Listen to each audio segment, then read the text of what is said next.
All right. So we'll get this rolling. Here we are again. This is the Crushing Limits Unleashed podcast. We have a very special guest today, but I'm going to introduce, of course, Stephanie Santamaria. We have Coach Eric, my good friend, another good friend, Vic Burmester, and special guest, Pitts Pro winner, Lola Montez. Welcome to the show. Thank you so much. Thank you for having me this morning.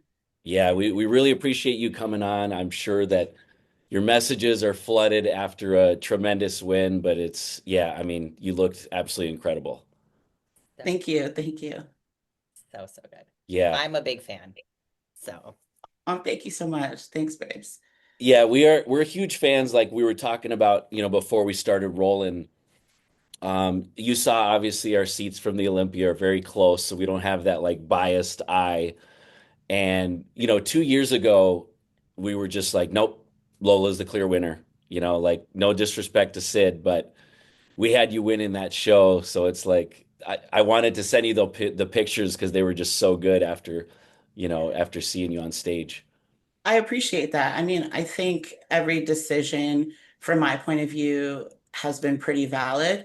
I don't really like I'm not really the type of athlete that gets off stage and I'm like, I should have won. You know what I mean? I'm more so the type of athlete that gets off stage and I immediately say, man, I fucked up. Like, you know what I mean? I could have held my pose longer. I could have been a bit more graceful. I could have, like, I immediately start listing off the things that I need to work on for the next show, like immediately after prejudging. So, I think, uh, as competitors, we're just like in a constant state of evolution. And I think that is something that kind of differentiates those who you see climb consistently and maybe those who you see have a little bit of stagnant moments. It's that redirection from focusing on your own evolution as an athlete, and that gets kind of sometimes clouded through other distractions and so on and so forth. But yeah, like you were saying, in terms of the placings, no, when I got the feedback, it has always been since, quite honestly, like the beginning of my career, it has always been you're very lower body dominant and um, very hard conditioning wise. That's just genetically something that like I shred like I shred. So it's definitely been something where you can do two things. You can say, well, this is who I am, and then you can stand on that, and you can continue to um, go that route. But I think you're playing a fine line in figure, and I definitely think that there is a standard that requires some type of balance. And in order to adhere to that balance, there is going to be some type of um, give and take in some regards. So she is definitely the best example that we've ever had in terms of like consistently what we should be striving for in terms of the overall meaning of what the category is supposed to be about its figure, right? So when you say figure, you should be saying not necessarily just sticking on the X frame, but you should be saying things like, for the first time, I've actually been hearing things like, look at that figure, or, what a figure. And these are the phrases that we kind of want to enforce that kind of give the overall understanding of what we're looking for. So, yeah. Mhm. Yeah, I absolutely love what you said, about, I should have won this and complaining and just taking that accountability. I mean, that's huge when it comes to, a championship mindset because it just keeps you working. And it's like as soon as you take that accountability, that's where you just keep growing. Obviously, it's been clear with you as well.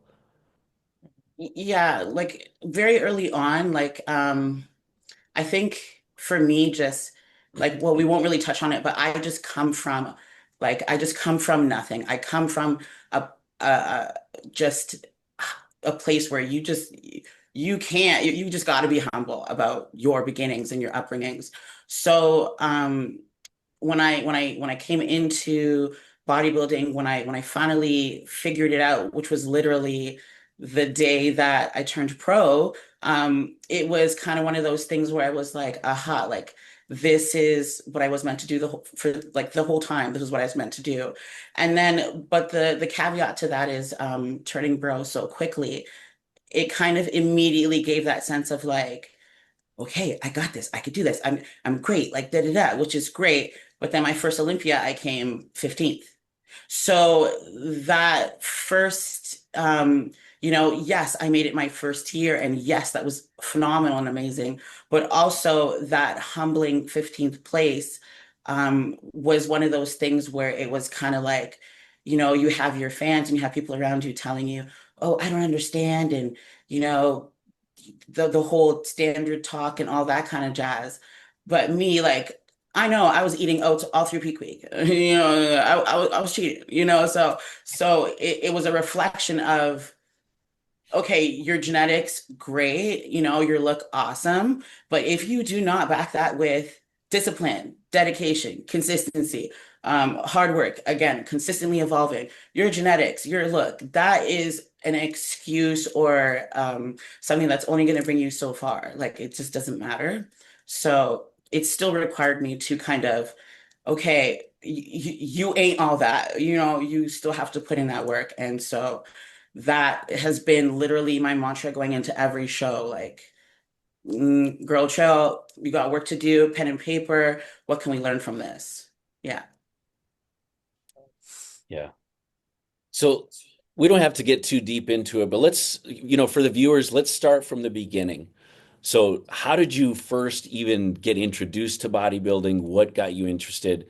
Take us through, like that journey. So initially, I was so like, okay, so when you say what got you into bodybuilding, I mean, in terms of the Olympia, these shows, I've never been exposed to these shows. So I live a very isolated. I come from a very, very isolated upbringing, very isolated background. So when it comes to that particular day, so that particular day, I just happened to be cleaning, doing house cleaning, and I had the TV running. I'm an athlete just through and through. I would always have sports playing while I'm cleaning, even if I didn't really follow whatever it was. So in this case, there was Generation Iron 1, I believe, that was playing. And it was a story of Phil Heath and Kai Green as they were kind of like getting ready. And mind you, at this time, again, like I didn't know who these people were or any of it. It was just really touching on their, some of their background, some of their personal struggles, and more particularly Kai's at the time. And is something that I literally like. I stopped sweeping. And sorry. Don't take And your time. I was so drawn in, and it was just such a place of like, oh my goodness, like there's somebody else that kind of maybe went through a similar something, and they have channeled that, and they were able to kind of like utilize that and use that power and kind of turn it into something graceful.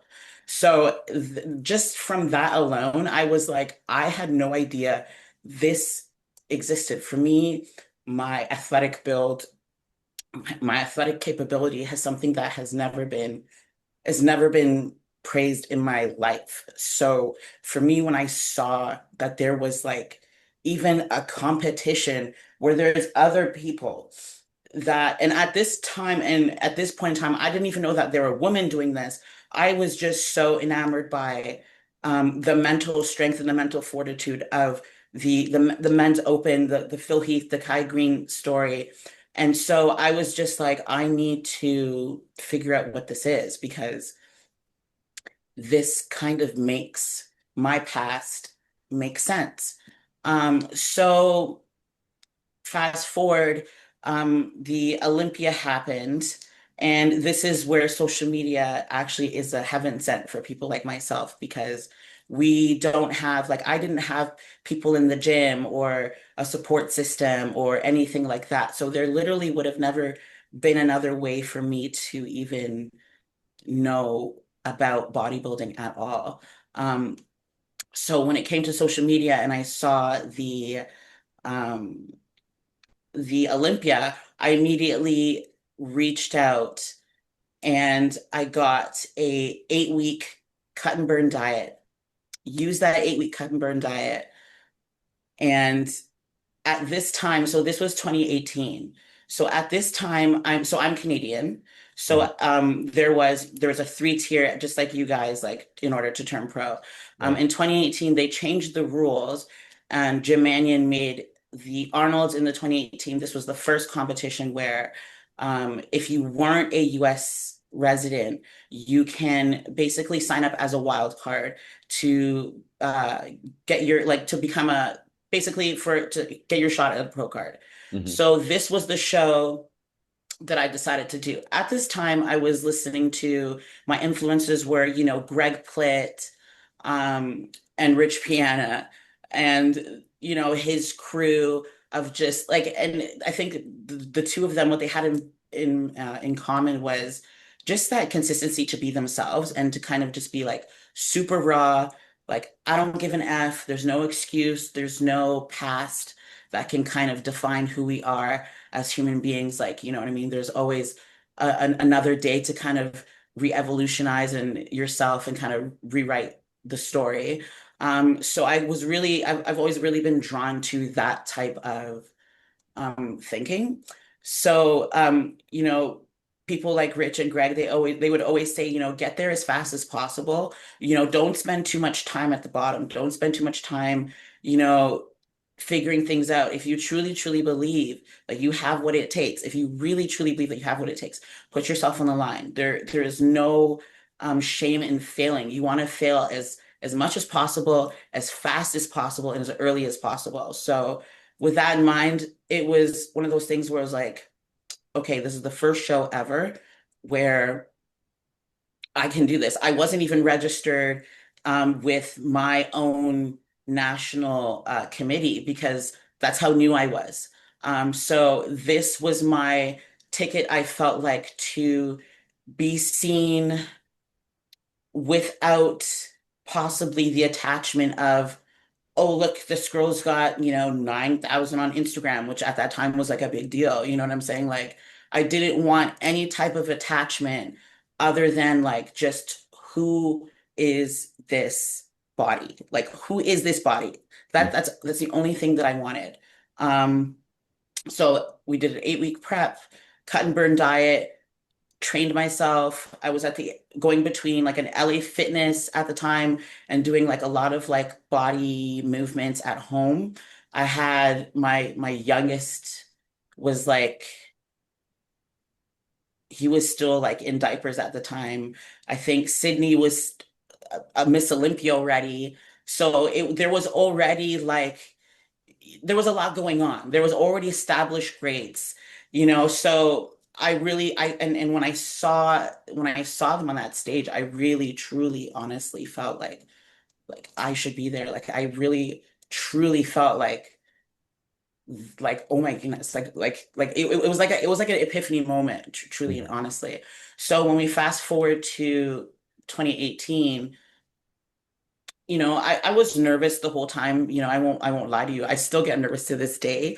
That day I remember like them calling them switching the classes and them calling my name and me like having to like sprint down and get undressed right in the line. I still had my PJs on, throwing my suit. Like it was total chaos. Like there was nothing smooth about that day, but like I just wanted it that bad. I wanted it that bad. And I remember when finals came and I was standing in the line, and I will never forget the line coordinator, and he was like, who's here for the first time? And I put up my hand and I was like, this is my first ever show.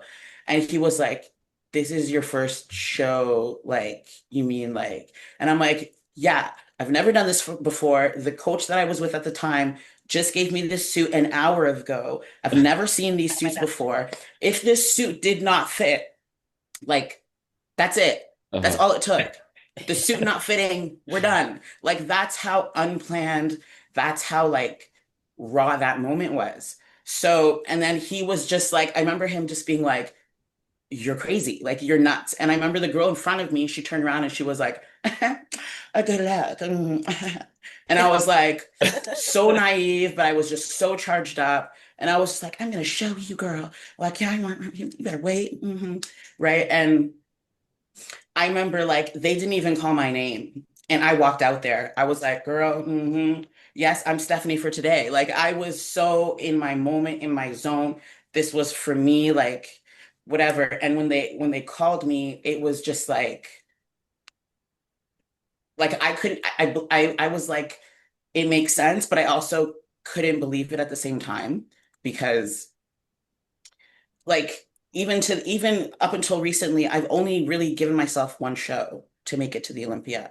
I've only been able to afford one show to make it to the Olympia. So when we talk about like taking big risks, sometimes those big risks are things that really define us as athletes, you know? So it's worth it. It's worth the risk. So yeah, that's how I started. It was really crazy. And from there, I because I did the Arnold's, which the one of the prizes is you get to show up the next year and you get to battle with the pros. Mhm. So again, I'm thinking not only will I make history as the first ever athlete, I don't know if there is any sport where they've ever even allowed this. So I don't know if that's even ever a thing, but the first ever athlete to get up on stage as a wild card and beat out girls that I shared the Olympia stage with, that I shared the Pittsburgh stage with, I shared that very stage with. So that lineup was like the most competitive lineup because those women are consistent to this day, bringing dangerous packages to the Olympia and to pro shows. Um, it's just a testament to that like hidden potential that sometimes people have. So yeah, That is it was long, damn. Okay. yeah. The suit part is probably my favorite. I mean, that's Oh, incredible. yeah, yeah. What an amazing story. Thank you. Love to hear it. Yeah, it's crazy. Like I'm like, okay, we're waterproof. We ain't gonna tear up, girl. But like, it's one of those things where, um, I hate to say it's meant to be. I hate to say like that kind of stuff.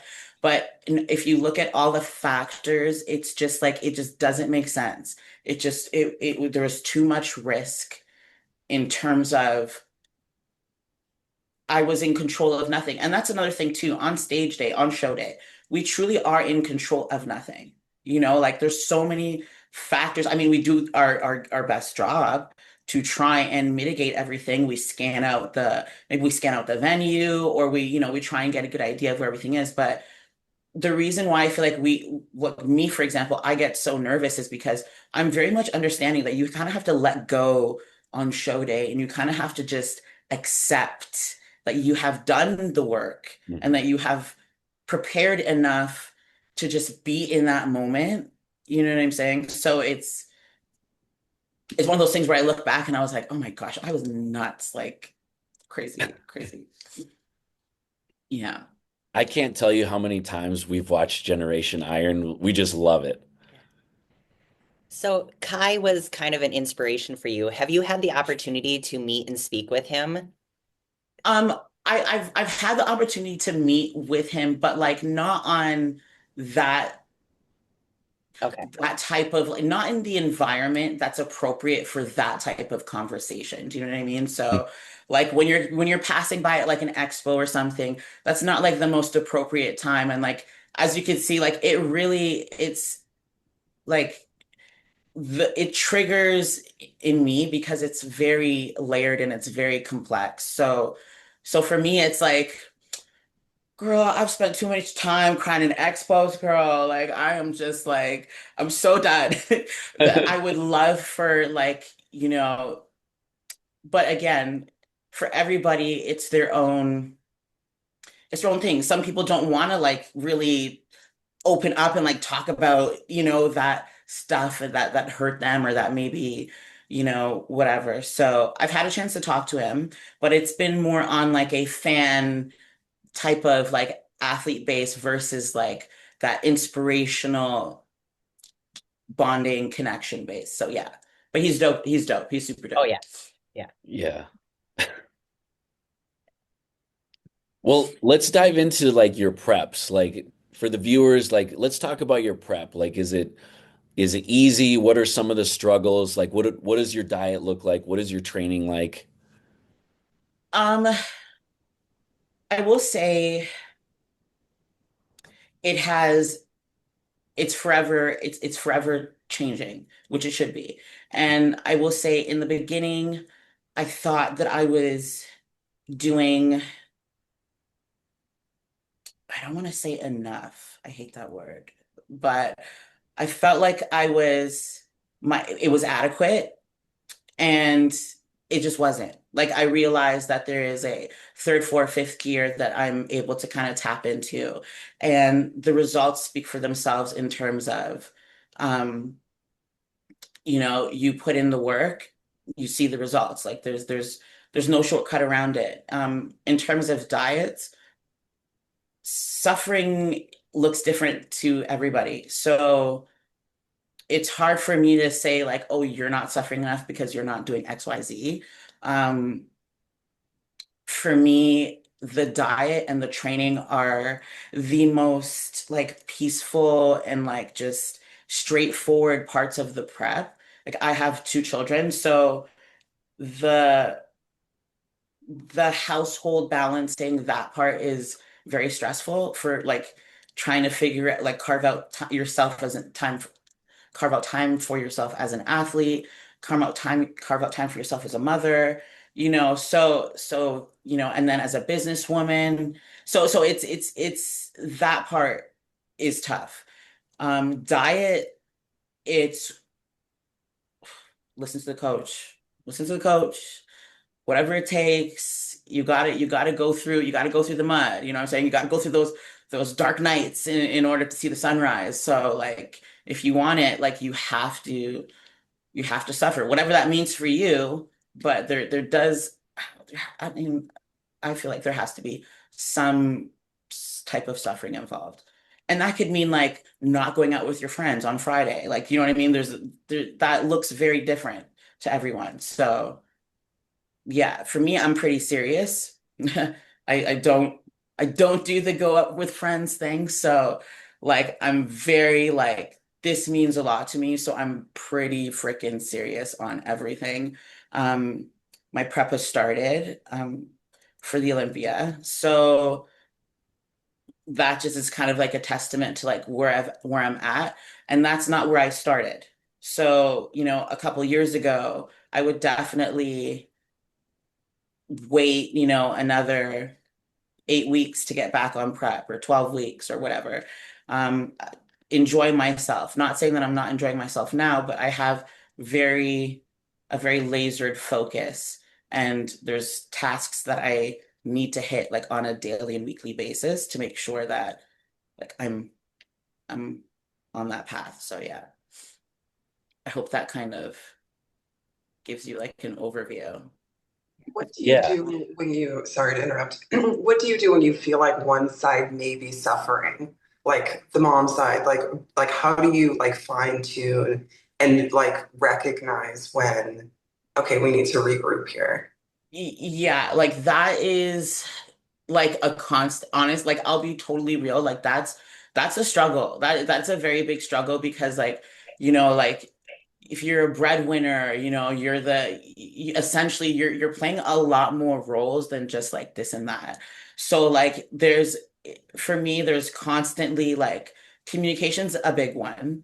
Being open is a big one. I'm super open with them. They know, and making time and not necessarily relying on the big moments, but making time for like a lot of little moments, like everyday park days and like things like that. Like, like implementing things in the routine that mask as both active rest, but also like a bonding moment. So it looks like one or the other, but it's really both. Going out for ice cream, even though I can't have ice cream. Like there's also that discipline where it's like your house has to be structured in a very normal way. Like you cannot just have the rice cakes and like the barren cupboards because you know that you might indulge. You have to tell yourself like I'm gonna have to have the cakes and the cookies and the bear paws and the this and the that. But I know I cannot engage. That's for them. You know what I'm saying? So there is a lot of like self-discipline. There is a lot of moments where like I feel like I'm not doing enough even still. And there's a lot of moments where I feel like I could be doing more. But I think as long as I'm never feeling like I've done, as long as I'm not complacent, as long as I feel like I'm not comfortable with where I'm at, I think that for me, it's very healthy because I'm always aware. So I'm always working at it. So yeah, that's the best answer I guess I could give in that regard. How old are your kids? Oh my gosh. So so I was pregnant in high school. So I had a very, very, very, very early introduction to um I was a teen and then I was a grown ass woman. Like, you know what I mean? It was like, okay, girl, you want to play those games? Like now you're a grown woman. Now there's accountability. Now there's like you gotta pull up your bootstraps. So like he he might be able to compete next year. Okay, we'll put it that way. So legally. So he's, Sure. I have a teenager. And my youngest, he has special needs. So for him, the dynamic is a little different on top of just having, young ones to think about. There's also, you know, extra developmental compassion that goes involved with, and balancing that goes involved with caring for, children of different paths. Mhm. So there's a lot. There's a lot. Yeah, I mean, it just shows, for the viewers, it just shows that you're the perfect example that, you can be successful. You can be, you're at the very top of your game. You have two kids, you got a business, you got sponsors. Like there's just, you're not making excuses. Like you're just doing it. Yeah, I think that a lot. I mean, I think a lot of it has helped just kind of like ground me and just how to like reinforce the reason why, like reinforce the reason why, like if you don't do it, no one else is going to do it. You don't have anybody else that you can rely on to kind of like, oh, well, if this doesn't work out, I could just go over here or I could just go back to here, whatever. It's like if this doesn't work out, like there is no if. So when you kind of align yourself to not give an option, like there is literally no other option, I think it forces you to become even more resourceful and it forces you to become even more um of a even more resilient in terms of defeating those obstacles. When someone tries to frame you in a certain way, you immediately go, okay, well, I'm going to show you why I'm not that way. And this is what supports that, like, kind of thing. So I think it's that stubbornness in me, kind of. So So with inspirational to women, but to your children too. Is your teenager interested in the gym because he sees how you live life and your success? I will say this, because of my humble beginnings, right? There is a lot of struggle in my story. So, that's the unfortunate part of being, like on the real, that's the unfortunate part of being a teen mom with, a shitty upbringing, where is it like they kind of see their mom going through those hard nights and like grinding, you know what I mean? Like, so they don't only see the glamour. Mhm. So for them, they have a deeper respect and understanding for what it takes, but also a deeper respect and understanding for what the potential is and like where you could bring this, where you could become. I've always been huge on like generational family, that type of thing, because I don't have that. I've always just been like, I think like 15 years in the future, unfortunately, in terms of like the possibilities and what could and mapping everything out. So, I definitely don't want to speak on his behalf, but he has definitely shown interest in competing and in in those type of things, just seeing how much it has transformed me in like from the inside out. Even though that there's a lot of pain, the way that I've been able to kind of utilize it and it's there. I carry it with me. I use it in a positive sense and I use it with purpose. So so I think um he's inspired also by that trueness too. So that's cool. We'll see. We'll see. I support anything. So, I just want him to be the best at what he wants to do. So, Mhm. Eric, with a bunch of clients, like, what do you see, when you hear the story, you hear, juggling being at literally at the top of the game, having two kids, having a job, all this stuff. Like what comes to mind for you? Because I'm sure you have probably clients, similar in that regard. Oh yeah, no, it's absolutely fascinating and so inspiring. And so I wanted to ask you, with mental health being such a big deal, especially in this sport, you got to keep your stress levels down, you got to stay motivated, you got to stay organized. When you're juggling everything, you've got family life, you've got sponsors, you're constantly doing your own content creation. What are you doing for just turning your brain off? What is your way of making yourself remain sane in all the chaos that is just day-to-day life? Because I see a lot of people even on the pro circuit, and they just feel like they're drowning all the time. They've got, they got to go to work, you got to put food on the table, but then they still need to break time away, be an athlete, be a family person, and they don't really understand, how do you turn your brain off without worrying about, look at all the 20,000 things I have to do tomorrow? Is, now that you've been doing this for several years and obviously you're at the top of the game, what have you seen that you do now that you would have done earlier just to help with keeping at ease? that is such a great, great question. And a great point is very, very true. Um, One of the things I would say for sure is, I know it sounds very silly, but again, like trusting yourself and trusting yourself enough to disconnect from social media, especially when you are very deep into prep. We all know that when we see these crazy pictures on social media and then we see in person, it doesn't always like align up. It's not always like 100% the same. And in the world of like compression lenses, everything looks super juicy. So it's very easy to fall into the mind game.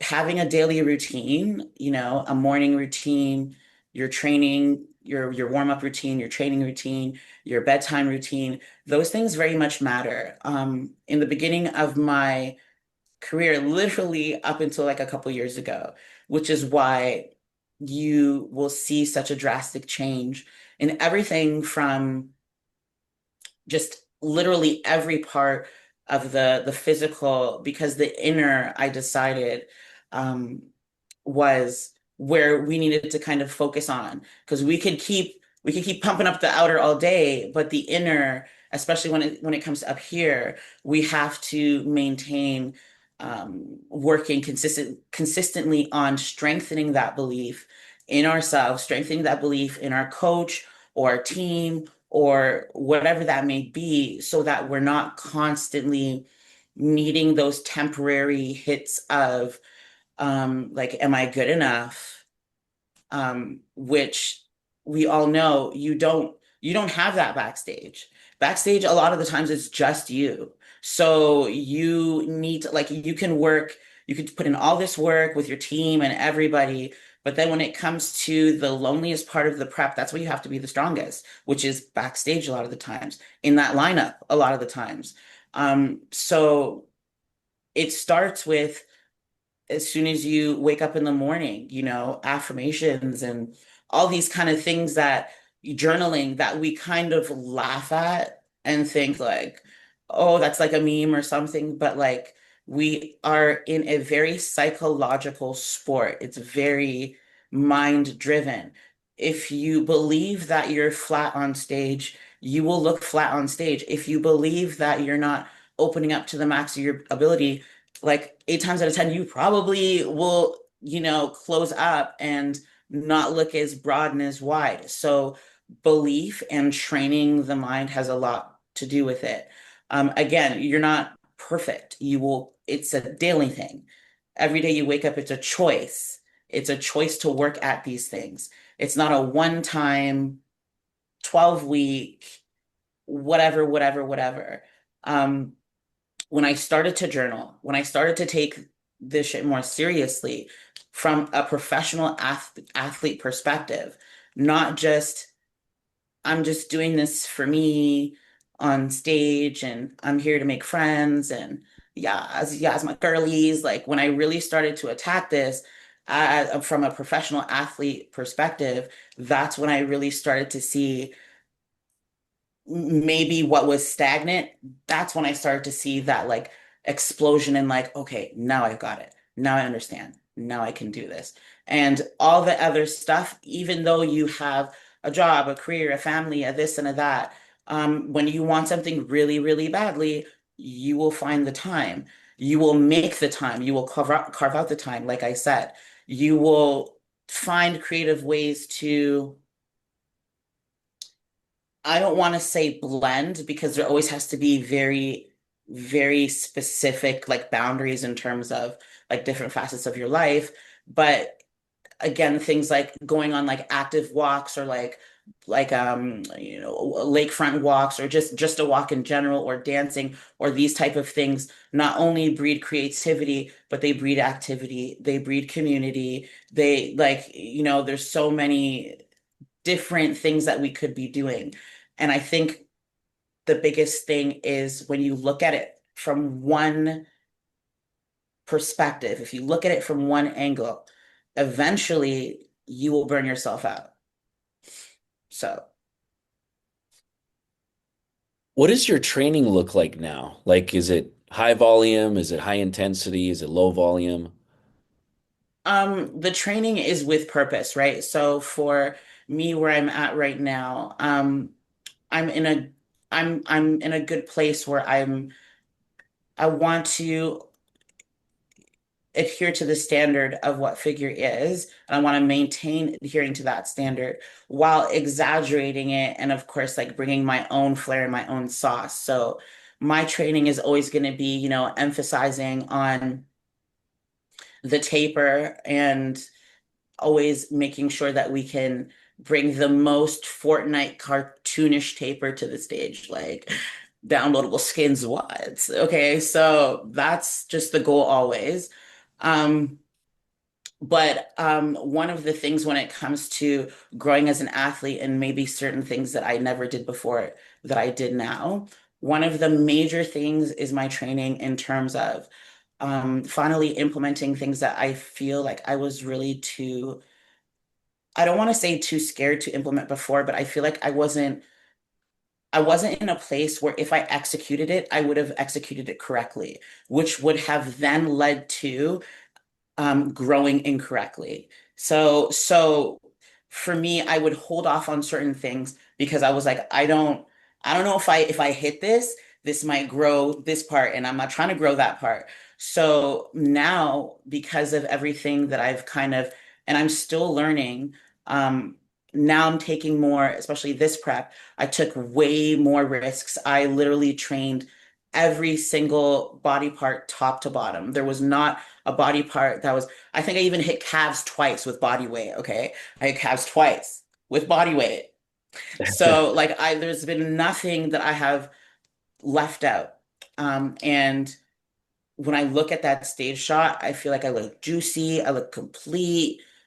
Um, but there's still a few areas that I like nitpick, but all in all, I really love what I came to the stage with. Yeah, I mean the look was unbelievable. Dennis Thank James you. kept commenting on your calves. Um, I feel like you have some of the best calves in bodybuilding, male or female. So, I mean, it's crazy when you said, just the body weight exercises. I mean, Mhm. that's unreal. Yeah, I gotta find like some like I have no pictures of like my childhood or anything. I gotta find somewhere let's I could show you like I've always the calves are they've been there. And Yeah. when people say it's funny, they'll be like, "Oh, how do you like what do you work out and to do your calves or whatever?" And I tell them like the two exercises that I did this prep, that was the first time I trained my calves in years, like since the beginning of my career. Like I do not train them. So at the beginning, like before bodybuilding, what I would do is because I was a single mom, I was a teen mom, um, I would wake up at like 4 or 5 a.m. and I had to walk my son to a subsidized daycare, so that I was able to finish up my high school and at the beginning of my college, which I unfortunately didn't get to finish. But so what I would do is I would walk to his daycare center, which was about an hour and a half walk. Then I would walk to the bus station, take a bus 2 cities away, then walk to school. And I would do that every single day. And I do believe that has something to do with it Yeah. because I mean, when I would come home and I would do these uphill stroller through the snow, through like like those stories that like your parents tell you that it's like, oh my God, mom, stop. Like, like that was literally like how I was pushing this little kid around. So yeah. It wasn't glorious. Lots of tears, bro. Lots of cramping. Yeah. Vic has like a similar struggle where it's funny. We had a conversation a year ago, and I'm not her coach or anything, but she's like, Chris, what do you think? And I said, well, I think you should do figure. Um, and she has that issue to where, she has to limit some of her training because her back and her legs, they just explode. Worst.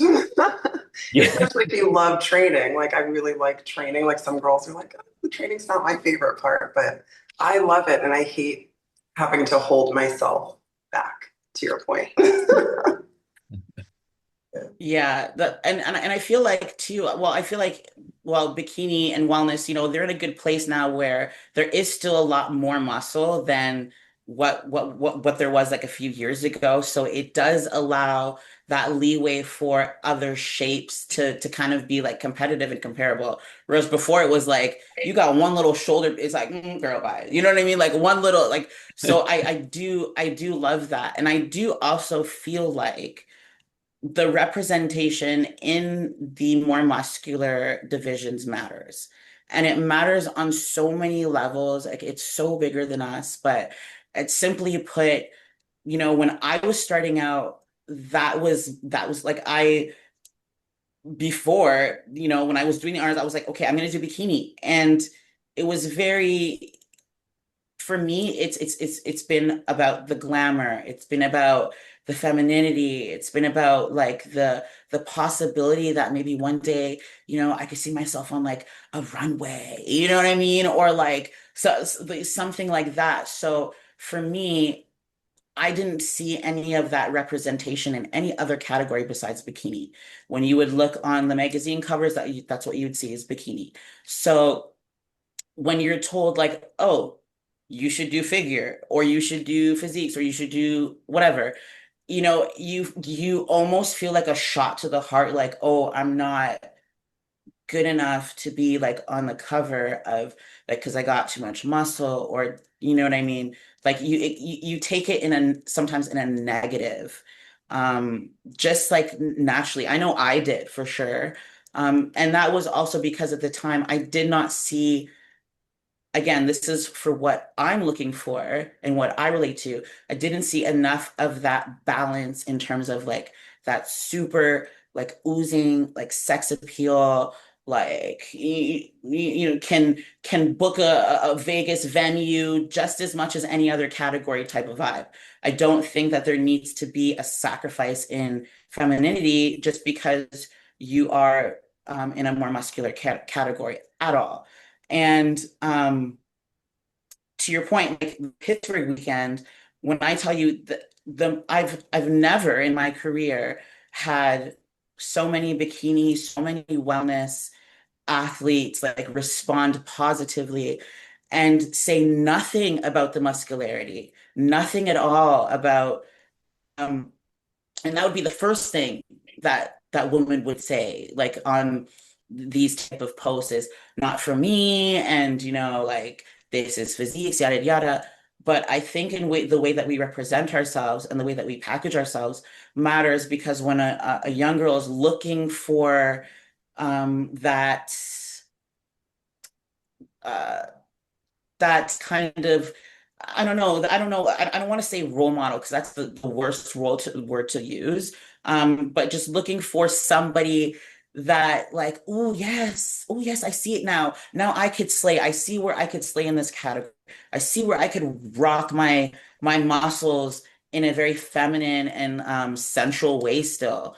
So like I had girls in other federations that were coming over like, what is this? What category is this? Based on, and that is speaks a testament to the productions. Um, yeah, it matters. So girl, come over to Figure Girl. Come over Figure Girl. We doing something new over here. Let's We doing go, something new. Vic. You know what I'm saying? Yeah, thank you. And I I mean, just listening to you speak really resonates with me because, like, you know, it's so funny. Like, my little sister follows you. She does not follow bodybuilding. She does oh, not know anything about it. She's like a nurse from the Midwest, and I was like, wait a minute, my little sister is all up in her tea. oh my So God. I absolutely love that, and I just wanted to speak to another point that you made, which was like, you know, sometimes you'll get on stage, you'll get feedback. Like some people take it really negatively. And I like building muscle. I mean, I'm bikini, but I like muscle. You know, I have really big legs. I've got penalized for them before. I have a really big back, been penalized for that before. But you have to play the game. And I presented myself, I'm like, I'm doing bikini. I need to go back to the drawing board and see what I need to work on. You know, I need to grow these glutes. I need to make sure my legs aren't overpowering. I need to listen to what they're saying and not be offended by it. Just take it to the drawing board and work hard AF to get better and to place better and make the package that I'm presenting what they want and not taking it as a personal attack. And, you know, we shall see when it comes to figure, but it's one of the things that I absolutely adore about you. So. Yeah, totally. And I mean, like, I don't mean like definitely like you won't always want to stay to you. Like, I'm not saying like lose yourself in the process and completely adhere to what they are trying to say, but I do notice that, sometimes their wording, they might not like, we might take it too literal. So if they say like, oh, you're too sharp, or you're too this, or you're too that, and then you go, oh my gosh, like, you know what I mean? And really what they're trying to say is, like have a pizza before, or you're perfect, but you just, you know what I mean? So I think again, like to your point, um, it's about creating like non-bias. If you didn't know who you were and you were watching yourself, okay, what would you say, girl? What would you say? Be real. Okay, be real. Like you would, mm, mhm, you would kind of be a bit more critical, even in the smallest sense, down to like, girl, is her toenail like, you would notice these things because you are kind of like, you're analyzing. You're analyzing. So I think that plays a role as an athlete and as to how great we can be when we kind of just like take the emotion away and cut that out. And then also just look at like, if I envision this on a big stage, like uh, they mix UFC with bodybuilding, and we have a halftime, and there's all these celebrities in the audience. Like, how would you want your first impression to be? Like, you would want to be so on point in every regard.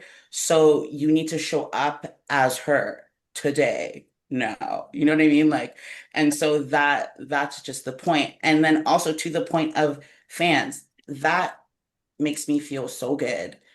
That makes me feel so good. And I love your sister so much. I love you, girl. Thank you. Um, for the main factor of like, that's what I want to do. Like, I'm not really here to make friends within the community, which I'm all for, but my purpose, I feel, is to bring more people like myself who had no idea that this even exists or ever exists, because there's still plenty of people. If you ask, if you go out there and you name women athletes, very few are going to know who and what you're talking about. So it's just like raising that awareness, making it become more of a household name. And you only do that by kind of bringing in those people who have no idea what bodybuilding is. We can't keep like mucking in the pool of the people who already know. Like that does us no service. So I really appreciate that. So thank you. So you just won the Pitts Pro, obviously. We know you have Jessica Padilla, placing second. However, I feel like with the momentum of this show and just the look that you brought, the improvements, how does it feel for you going to the Olympia that, I mean, literally you could win this thing? Right now I'm still second or third, like I'm still third, she's still second. So I still have a lot of work to do. Saltero, the girls behind, they're still coming up. So for me, I don't look at it in any regard. I think it would be doing a disservice to think that it's already October. That's a different day, you know what I mean? So I think if anything, it just proves to myself that I am able to show them the vision that I had the entire time by leaning more into myself as an athlete, as like a creative individual, and just continuously showing up as that person, continuously like growing and showing them that like this is literally just the beginning. Like we are just getting the hang of it now. So I mean, I think that's the most exciting part for me. Like I'm excited to get back into improvement season. And I'm like, after this, I'm going to the gym, not gonna lie. So like, I'm really pumped about what I was able to bring and the based on last year's feedback. Because if you watch last year's feedback, um, everybody, they could be a danger to the potential to the crown. They could be a danger to the potential to the crown. And then when it got to me, it was like too hard. And other news, like kind of thing. So when I watched that, I was like, man, like I really have to, and it's not about like it's about showing that you are versatile. It's about showing that you're pliable. It's about showing that you can absorb and apply without losing yourself in the process. And that's very, very important. So that was my main goal. It was never like, oh, the judges don't know what they're talking about. It was always like, I want to prove them wrong in the best way possible, in the sense of I know that you guys know that I'm capable, and I'm gonna show you that I'm beyond capable. So that's what I did this show.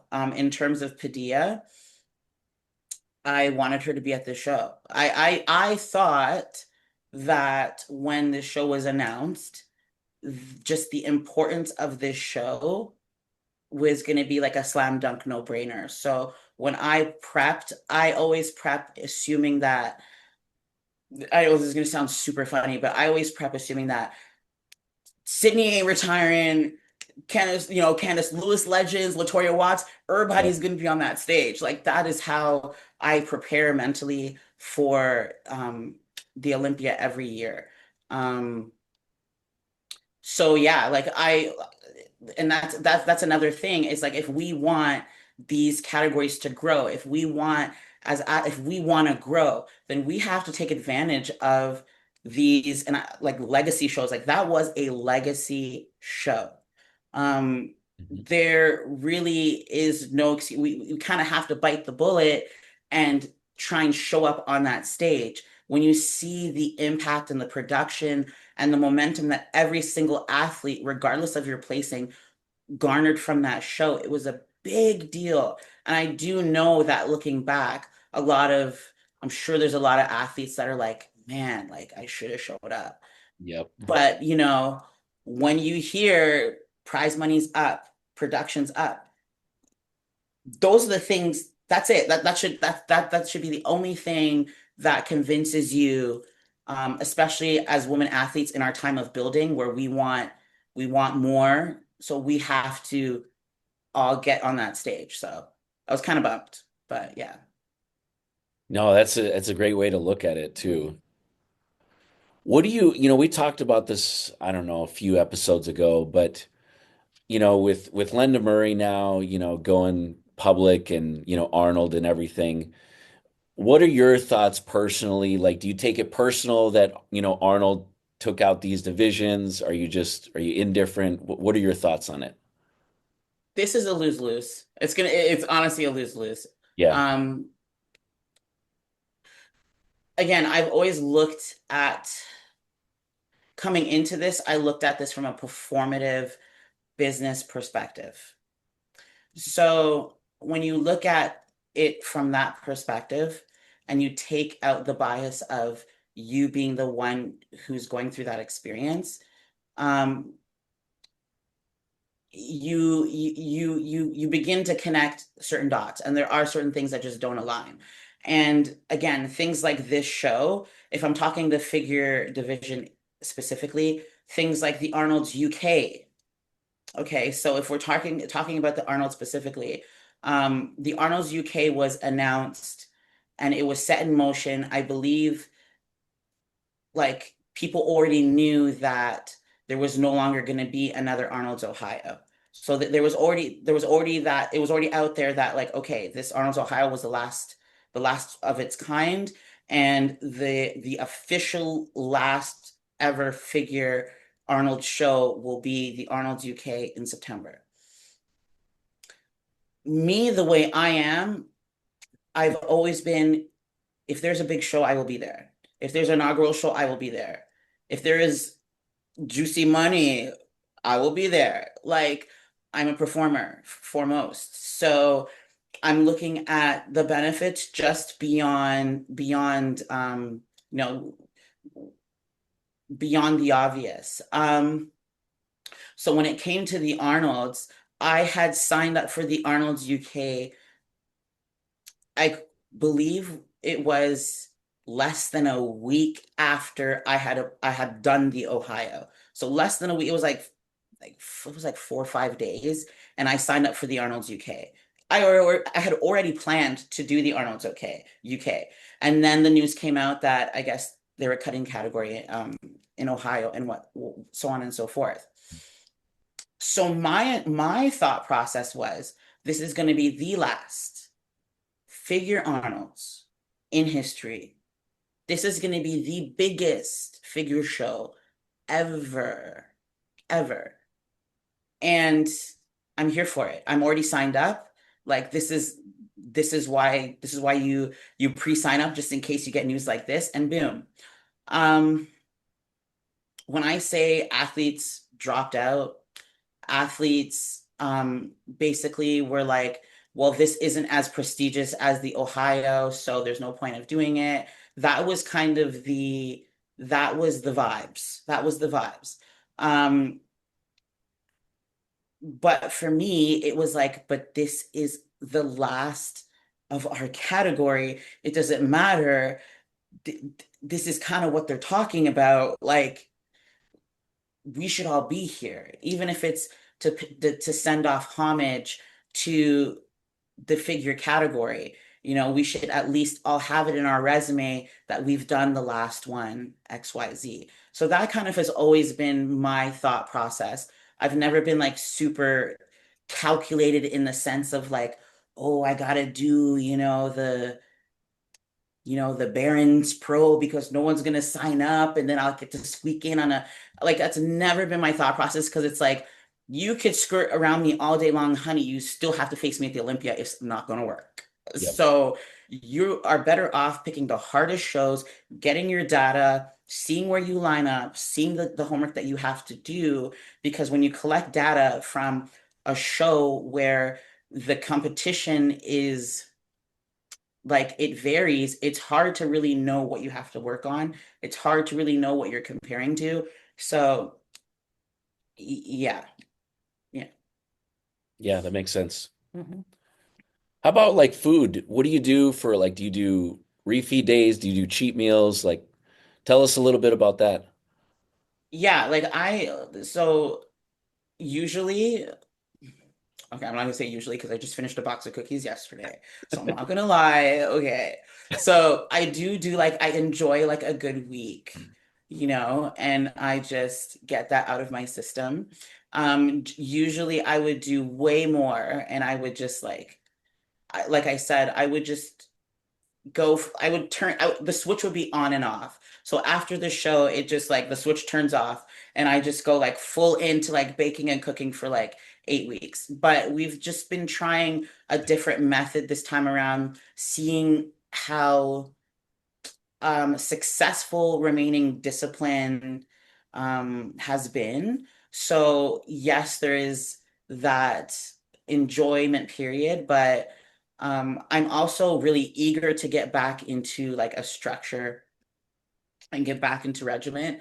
In terms of foods, like it's nothing like there's nothing special going on. Like I'm not like scaling the mountains of Himalayas to find like the purest, pink salt. Like, it's very basic.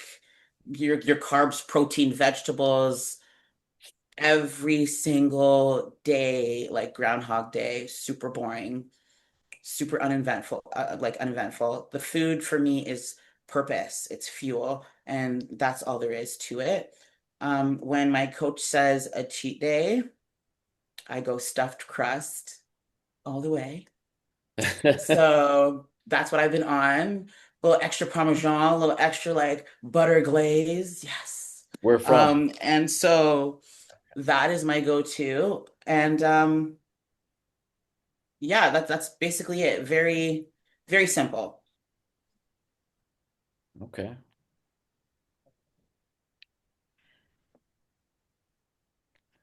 Well, let's talk about the Olympia. Obviously, like you said, you feel like your career's just getting started. You're literally getting better with every year, obviously. What do you want to leave like as a legacy behind once the stage is said and done? Um, I mean, legacies are funny because what does it take like 3 generations for you to be completely forgotten? So I mean, like, you know, um, in terms of the stage, I think if anything, I would just want to constantly be um remembered and like even now, which is great, just being remembered as someone who didn't necessarily do what everybody else did. Um and but also didn't lose the true essence of what the assignment is. I just packaged it differently, but it's still at its core, it's still that same professionalism that the Olympia requires when it comes to that stage presence, that poise. Just overall being not just on stage, but off stage, just being like authentic, just being able to feel comfortable, even though this is something I still work on because I'm actually a really shy person. Like if you see me in person, I'm generally like mute, quiet in the corner, off in the shadows, like so it's just, making other people feel comfortable, making while creating an environment that also makes you feel comfortable. So like when you're backstage, um, I'll give you a perfect example. At this Pittsburgh show, um, it was funny because the tanning situation, they have the amateurs and the pros kind of tanning all together. And so a lot of the amateurs were like freaked out because they were like, "Oh, like is that person in my category? Am I going up against that person? Like I'm about to just like leave right now," one of the girls were saying. And like, but for me, in my perspective, everybody who's been backstage chatting with me knows it's a vibe, and we just have the music going, we're vibing, we're chilling, we're creating a comfortable environment because I know as I was an amateur, even though it was for that one day, I still know how I felt. And the thing is, even though I turned pro my first day and my first try, sorry, and I really shot up through the pro ranks, I was still an amateur. I was still figuring things out. So when people talk about like my placings and this and that, they don't ever take into account like that was my third show. Like that was my third show, and I'm on the Olympia with a 14-year veteran and a 16-year veteran, and you're being compared to like, she ain't got it. But it's like, this is my third year. This is my, you know what I mean? There's never been that grace because on the stage, you're judging what you see. Nobody cares about the backstory. So there's these little things that kind of they add layers, they add complexity, and they make it more interesting. They make the story a lot more interesting. In terms of I guess I could touch on legacy a little bit, but it's really not really up to me. Like I mentioned earlier, generational is something that's hugely important for me. So to have something and to build something that my kids can be a part of in any faction, whether that be an expo one day, a pro show one day, one of these legacy shows, like this is super inspiring and motivational. Like if you ever have dreams of being a promoter one day, like that production really set the bar. And things like that where it's something that's a strength for me, so I can really get my hands on helping the next generation kind of figure things out, I guess. Yeah, and just being someone who is remained sexy, remained themselves, but also still balance that with the professionalism of a champion. Yeah, well said. Well, as we wrap up, we have one final question. So, what would you say, what would be like the best piece of advice to an amateur that kind of wants to follow in your footsteps, like win on a regional show, turn pro, and just kind of go as far as they can? I would say I would say really have those true and deep honest conversations about why you want to compete. Like, what is the reason as to like why you want to compete? Is this something where you want to uh, build your brand? And if it is, what aspect of that brand are you trying to build? Is this something where you're trying to look for a community and friends? If it is, then you have to understand that it's not what you think it is, especially if you have potential and you have that strong belief and that strong confidence, and that um, you won't be as invited as you envision or dream that you will be. It's just not reality, because you're a threat in a sense. So you do have to keep that in mind. If this is something that you're looking for friends, then okay, then we have to have that understanding, but there are caveats to it. Are you trying to do this to build a legacy? Well, okay, well that requires um putting in the work, showing up at these big shows when they do pop up because they're once in a lifetime. It's doing making the hard decision and the hard choices like that. We could all do 50 shows, but there's quality over quantity, and that's always the best way to look at any aspect of life, right? Um, uh, totally believing in yourself and believing in the uniqueness that you bring to just not just the stage, but to a conversation, to a group of people. If that could be something like the way that your hairstyle or something.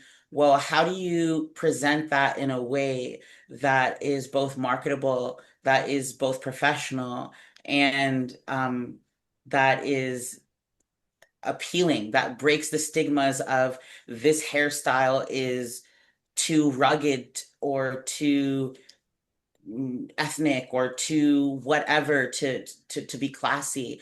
Well, it's how you rock it, it's how you present yourself, it's how you package it. I know that when I won, for example, I wore Marley dreads and that I did myself, that I installed myself.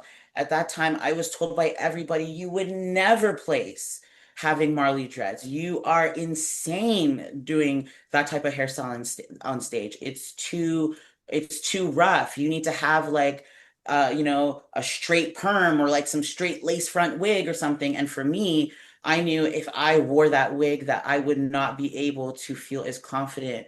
I wouldn't feel like myself. I would be sabotaging that aura that I felt like I could bring to the stage. So I took a risk and I said, well, if I'm marked down for this hair, like it just can't be. I don't even think I allowed that to be a possibility because I was like, okay, let me do it in a way that shows professionalism. So I put a beret in, I had it on the side, I had it away from the shoulders, and the way that I moved and I posed, it didn't become a distraction. It became just a part of it, blended with everything else, and it just became a part of the package. And I remember after that show, the amount of DMs I got from girls who were like, I was told by my team that it was impossible to do that, to wear that kind of hair. But again, it's just there's a side of being like rebellious, like being yourself, yes, but then there's a side of tweaking that where you're kind of like showing them a different side of what that looks like. So that's definitely one thing that I would say as an amateur. Don't get too brainwashed by like, just don't lose too much of yourself in the process of growth. Um, and enjoy it. Like truly, truly enjoy it. It's hard. I know that on stage day, pro debut, you're nervous and it's easy to cloud your mind with so much that the nerves are is the forefront of the experience. And I know I've been there. Um, but I always say, if you had an alternate version of yourself, you know, um, what would, and she made all the right moves. She's exactly who you want to be. Like, what would she tell you? What would she tell you in that moment? She would say, this is the moment where I let go. This is the moment where I realize I got this. I put in all the work. You know what I mean? There is no questioning. There is no hoping. There is just me commanding the stage and bringing forth what I've worked this whole years, XYZ, that I've worked on. So it's like truly letting go in that moment and realizing that 10 years from now, 5 years from now, no one's gonna give a F. These people aren't gonna remember you. You ain't gonna remember the hating bitch that won't like your posts or unfollowed you or gave you stank face in the line. You ain't gonna remember her. She ain't gonna exist.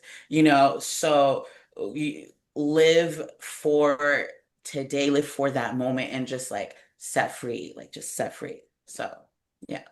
Yeah, that's so key. Well, we really appreciate you coming on. This was great. Thank you for having me so much. Yeah, any shout outs like coach? Obviously, we know you're Yes, on to like definitely. Yes. Shout out to Sean Ray for hooking us up. yes. Amazing. He's such a great guy. Shout out to the team, Mutant, that has been kind of honestly like I will say, like they are like I'm really at a loss for words. So when I first start like 2018 really, I remember January I got a Mutant sponsorship, and it was the first time I had, the ISO surge and Mhm. those like the stack, because before that I didn't have the money to consistently stock up with supplements. They are quite expensive. So getting that sponsorship. And I remember being on the phone and they were like, we're going to sign you as an ambassador because you're not a pro yet. And I remember being like, but what if I turn pro at this show? That's the plan. They were kind of like, hold on now, right? We believe you. And then I remember walking by the booth and I remember Jim just being like, I'm the smartest guy in the world kind of thing, just to see, just to foresee. And they've been behind me every step of the way.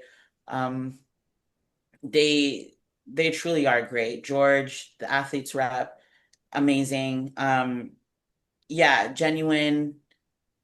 You don't find that a lot in this industry. And to be quite honest, when it comes to sponsorships, it's very hard to find reliable, loyal family-like sponsors, especially for, the woman. It's very like you kind of got to know somebody, you kind of got to be friends with somebody. So, they're the only sponsorship that has really stood behind their values, stood behind, so That's thanks. amazing. Mhm. Well, we're all rooting for you for the Olympia. We will definitely be there, of course. So I don't say good luck, but we wish you the best. It's not luck. Thank you. Thank you. Thank you. Thank you so much. We're Thank heading to work. Today's leg Yeah, day. Ooh, go get it done. yeah. Thank you again for being on. Such an inspiration. Beautiful. Thank you so much. I love Thank you you so so much. Thank you for having me. Thank Of you. course. Thank you, Yeah, we will Vic. Nice meeting you. Nice meeting you, Eric. we'll see you guys next time. All right.